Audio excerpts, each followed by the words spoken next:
సంక్రాంతి శుభాకాంక్షలు. మొదటి రోజు 3 రోజుల పండుగ ఇది. మొదటి రోజు భోగి. భోగి భోగభాగ్యాలను ఇస్తుంది.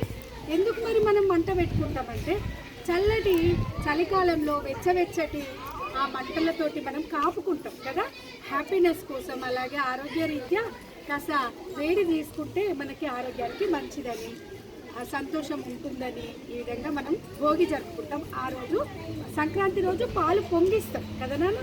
ముందు రోజేమో మంటలు పెడతాం, సంక్రాంతి రోజు పాలు పొంగిస్తాం. ఎందుకోసమని మంచిగా జరగాలి, అభివృద్ధి ఉండాలి అని. తూర్పుకి పొంగితే చాలా అభివృద్ధి జరుగుతుంది అంటారు. అలాగే 3వ రోజు అన్ని సంక్రాంతి రోజు కూడా నవధాన్యాలన్నీ పెడతాం. ఏమేంటి నవధాన్యాలు చెప్పండి? వడ్లు,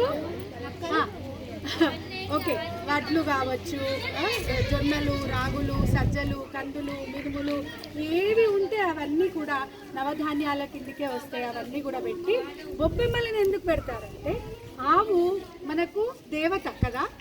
ఆవు పేడతోటి అలుక్కుకున్నా కూడా మనకు ఆరోగ్యం.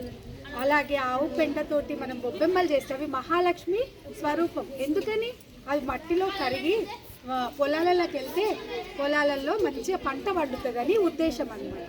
కాబట్టి ఆ గరకలో కూడా మనకు ఆరోగ్య విలువలు ఎన్నో ఉంటాయి. ఆ గరకను బొబ్బెమ్మల్లో పెడతారు. పసుపు కుంకుమ పెట్టి అలంకరించిన ఆ బొబ్బెమ్మలు ఉంటే ఇంటికి లక్ష్మీప్రదం అన్నమాట. ఆ లక్ష్మిని మనం ఆ సంక్రాంతి లక్ష్మి ఎందుకు నవధాన్యాలతోటి ఇంటికి వస్తుంది. ఆమెను ఆహ్వానించడానికి మనము కడపల పైన అన్ని బొబ్బెమ్మలు పెట్టి పసుపు కుంకుమతోటి ఆరాధించి పూలతోటి రంగవల్లులు మనం వేసినట్టయితే మహాలక్ష్మి మనల్ని చల్లగా చూస్తుందని 3 రోజుల పండుగ. దానిలో భాగంగా సకినాలు, అరిసెలు, చేగోడీలు, ఓడప్పలు ఇవన్నీ కూడా తింటాం.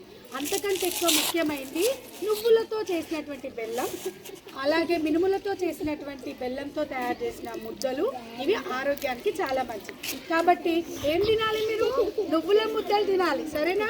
నువ్వులు బెల్లం అన్నా తినొచ్చు, కనీసం నువ్వులు బెల్లం కలుపుకొని ఇంట్లో ఈ 3 రోజులు తింటే మీ ఆరోగ్యానికి చాలా మంచిది. అలాగే రేగుపళ్ళు ఈ సీజన్లో వస్తాయి, అవి వాటర్లో వేసుకొని స్నానం చేయాలంటారు. అలాగే తినాలి. భోగి పళ్ళు పోస్తారు కదా, భోగి పళ్ళు కూడా పోస్తారు. మన భోగి పళ్ళు కూడా పోసుకుందాం. ముగ్గురు రెడీ అవుతుంది. Thank you. Happy Sankranti once again.